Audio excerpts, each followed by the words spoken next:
Hello, everybody. Good afternoon. Welcome to the United Stand. We're live with Fabrizio Romano. How you doing, Fabrizio? All great, Mark. Thank you. Big pleasure to be here. Good, good. We had the Here We Go of Rasmus Højlund over the weekend. There's lots to get into, but just one question that I've seen a lot in the chat is when can we expect Rasmus to fly into Manchester, do his medical and hold up that shirt? Would it be this week? To see the shirt, I don't know. I think it's gonna be this shirt this week. Yes, I think it's gonna be this week. For Rasmus to travel, it could be later today, otherwise tomorrow. It depends on when Atalanta and Man United will sign all the documents of the deal. They started exchanging the documents on Sunday, so today they are checking all the details. So it's more lawyers' job than football. That's why now they have just to wait for that kind of formal stuff, and then Rasmus will be ready to fly. If it's not later today, it's gonna be tomorrow. I will keep you posted. He still doesn't have any green light to travel, but it will be soon. No worries. And just quickly on Rasmus, I know, it's been well known. We've been talking about Rasmus for a long time on this channel, and we believed it would always be about 50 million euros plus 10. And I think you and David Ornstein were talking about that in the middle of last week, and then it ended up being 70 million. Is that just? Do you think Ten Hag just said we need this deal, we need this striker, and United got fed up of negotiating with Atalanta because they seem to get a little bit more than most people thought they were going to get?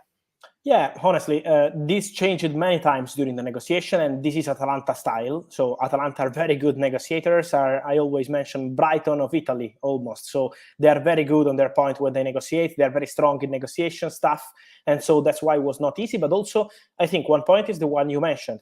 So they wanted to get it done as soon as possible to make Erik ten Hag happy and to give him the striker as soon as possible. But there is also a crucial point that they understood that Rasmus was doing his best to join Man United, but really since day one of this transfer window. So only Man United, not even negotiating personal terms with Paris Saint-Germain, despite a strong interest and a very big proposal on the salary, bigger than Manchester United. But they knew that at one point, now being almost August, they had to show to the player that, okay, you want us, but we also want you. And so it was time to close the deal because you can't wait for more than 2 months. So Højlund was waiting and respected this Man United pact, but then was also time for the club to act, because then this week, with things happening around Harry Kane and with other clubs moving on strikers around Europe, there was the real danger to see other clubs joining the race, not just Paris Saint-Germain, but maybe some other European club. I'm told that another English club called the agents of Rasmus Højlund almost 5 days ago. So, for Man United, it was going to become a difficult situation. Atalanta are always ready to sell to the best proposal. And so that's why they didn't want to have any risk, and they decided to close the deal with probably 5-7 million euros more than expected. But then at the end, they have the player they wanted. Well, we're very excited to have him. Another player, we've been very busy around your neck of the woods, Italy, this summer. AMRABAT, I know there's been talk of bids over the last few weeks. What's the situation with AMRABAT, and is that a deal we can expect to happen quickly? I was thinking more the end of August, but apparently he didn't go on tour with Fiorentina, so that might suggest that this deal could happen sooner rather than later. No, let me clarify that he was not going on tour with Fiorentina because it was already planned with the player.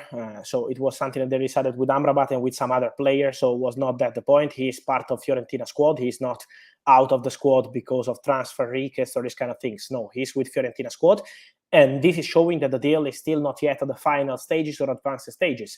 The reality is that for Man United, it's always been very clear. The negotiation to close was Rasmus Højlund, and now they almost completed everything, waiting to sign the final paperwork with Atalanta, and then focus on Sofyan Amrabat. But also, to make the Sofyan Amrabat deal happen, they want to sell Fred, because Fred will 100% leave Manchester United this summer. It's just about deciding what's the best option for the player. Galatasaray have been pushing, but I'm told that in the last few hours, this deal is becoming complicated with Galatasaray, and so other clubs are entering the race. Keep an eye also on Saudi clubs, because I'm told that from Saudi something could happen, and so this could be a possibility. But in any case, Fred will leave. Donny van de Beek has this possibility with Real Sociedad to be discussed. It's not advanced yet, but there are discussions ongoing. And so then Man United will be ready to attack the Sofyan Amrabat deal. But they already had conversations on player side. I agree with you that on the media in the last 7-10 days, we heard that there is an official bid, a formal bid, a verbal bid. I can guarantee that at the moment, Man United have not sent any proposal. They will do that once they will know, okay, now is the moment, and we can enter into concrete negotiations. So keep calm. It will take some days, maybe weeks. So it's not something happening today or tomorrow. It will take some time. but I can confirm that Sofyan Amrabat priority is Manchester United, that he would love to join Manchester United, that Erik ten Hag already had a conversation with the player at the end of January. You remember after the injury of Christian Eriksen in the final hours of the January transfer window, they tried to call the agents of Amrabat. They have a very good relationship. And it was a concrete possibility, but then with Fiorentina it was impossible to do a loan deal as they did with Marcel Sabitzer with Bayern, and so the deal collapsed. But Amrabat has always been appreciated by Ten Hag. The player knows that very well, and so he's waiting for United. Let's see how the conversation will continue, but we wait for an official bid to arrive soon. Sounds like it'll take a little bit of time then and probably sell to buy on Amrabat. Fabrizio, we've spoken about centre-backs for many months. It was Kim Min-jae United were looking at. He's gone to Bayern Munich. You did say keep an eye on French centre-backs. Axel Disasi looks like he's going to from Monaco to Chelsea. Where does that leave Manchester United? Because obviously Harry Maguire has to come into this. He wasn't even captain yesterday. Scott McTominay was captain. It looks like Ten Hag would like to potentially move Maguire on, but if he stays, and I mean, is there another centre-back? A lot of people talk about Todibo and other centre-backs. Is that a bit of a closed door now with that, or do you think United are still looking? I think United are not desperate for this centre-back situation, despite all the rumours we had of done deal with Kim, already signed, already agreed with the player, and that was not the case. They had conversations, but was never a done deal. And same with Disasi. Man United spoke to Disasi agents multiple times. They had more than 3 meetings. And he was kind of option they had in the list in case Maguire was going to leave the club. But then for Maguire, nothing is advanced at this stage. And so Man United never sent any formal or official proposal to Monaco for Disasi. So they were never in advanced talks. I think they're not obsessed or desperate with this centre-back situation. Now the focus is going to be the defensive midfielder, because of course with Fred and Donny leaving, they need something new in that position. And then we will see. In case they will receive a good proposal for Maguire, this could change the situation around the centre-back.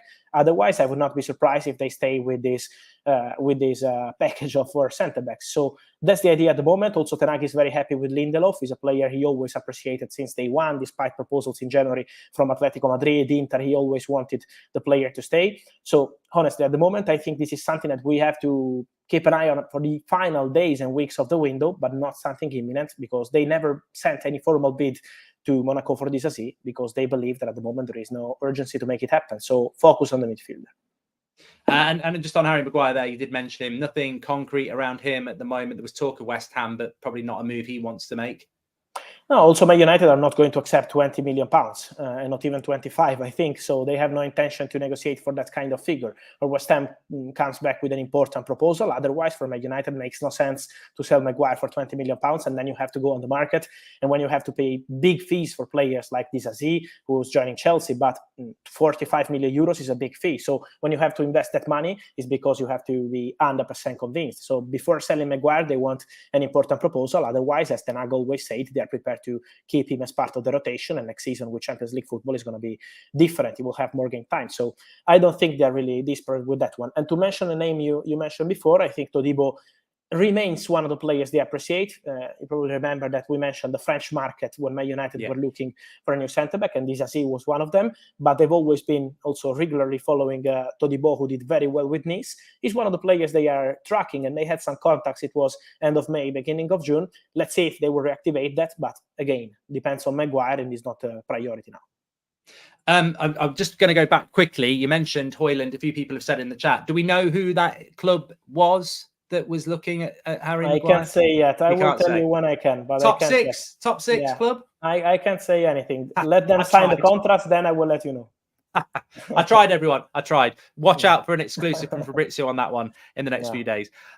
Goalkeeper situation. A lot of what we're talking about, Fabrizio, actually is almost like player coming in, player going out. We thought Dean Henderson to Forest, but now there's a bit of a David Raya merry-go-round with Arsenal. Suzuki, Manchester United. Where is that still a deal? Do you think Dean Henderson could stay now? It seems a bit of a mess, because Dean Henderson will not want to be reserve goalkeeper at Man United. Yeah, they have to find a solution. Honestly, this negotiation with Nottingham Forest was never easy. They're trying to reach an agreement since day one of this transfer window, but then it was a slow deal because of the situation around David De Gea and then Andre Onana. So that was the big problem. But now Nottingham Forest remain interested in Dean Henderson, but they also made contact with Arsenal for Turner because they feel that at the moment there is still no agreement close with Man United for Henderson. And the message I'm getting from Forest side is that they will only sign one of these two goalkeepers, so not both Turner and Henderson. At least that's the plan today. So let's see what happens with Turner. I think they remain interested in Henderson, so this is not 100% decided yet, but this week this will be probably clear because Forest want to sign the new goalkeeper this week. So let's see what happens with Henderson, and in that case, of course, Man United will be ready for a new backup goalkeeper. Suzuki remains a player they appreciate. They had conversations on player side also to understand how was the plan for the player. He's a young goalkeeper, so before bringing him in, they wanted to make sure he was considering this as best step for his future, and the player would be excited to join Manchester United. The real point is with his club, because from his Japanese club, they still hope to keep the player until January. That's the idea of the club. Of course, if Man United decide to go there and sign the player, they will have more than a good chance. But at the moment, it's not something that advanced because of the Japanese club. So let's wait for Dean Henderson, and then let's see if Suzuki will leave Urawa Reds and join Man United. Does seem with a lot of these players at the moment, United have got to get some players out. I will just go through some of the outgoings as well. But I suppose one of the biggest outgoing Man United fans would love to see this summer is the Glazers. Anything, we always ask you about this, Fabrizio. It's gone very, very quiet. Anything you've heard about the Glazers? Is it just all on hold now? Or do you think anything's in the pipeline? Any announcements? No, everything is very, very silent on all sides. We spent many months also here discussing about the intention of Sheikh Yassim and Sir Jim Ratcliffe. You remember very well, better than me, of course. But now all the sides have gone quiet because they believe this is the only way to try to make things happen. Otherwise, this is going to be a bigger problem. So I'm sure that discussions are still ongoing behind the scenes, but at the moment it's not something public. So I think now the only way, I'm sorry for my United fans, I know you want updates, but I think the only way is to keep things quiet for who's interested in buying the club. So let's wait and see. And also, I saw your tweet this morning. We're awaiting this update on Mason Greenwood. It divides the fan base. We don't hide from that. But United apparently going to announce it before the Wolves game. It's weird to me. If he's going to go on loan, pre-season, he's missed a month. Any indication of what might happen there? Ten Hag won't talk about it. He's saying it's all about the club, and the club have got this investigation going on.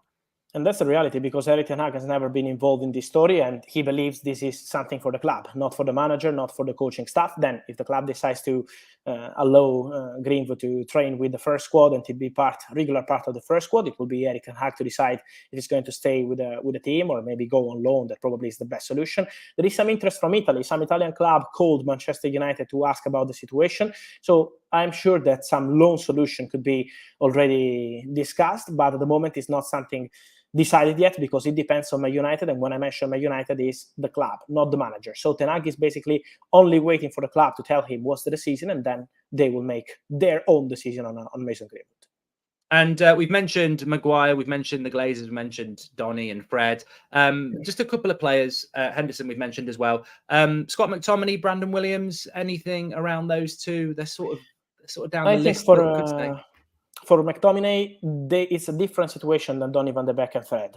Fred has to leave and will leave. For Donny van de Beek, it's more than concrete. So I think it's 80-90% chances of leaving, also because Donny wants to go and to play regular football. In the case of Scott McTominay, is different. McTominay is a possibility for him to leave. Yes, in case they receive a good proposal, they're prepared to sell.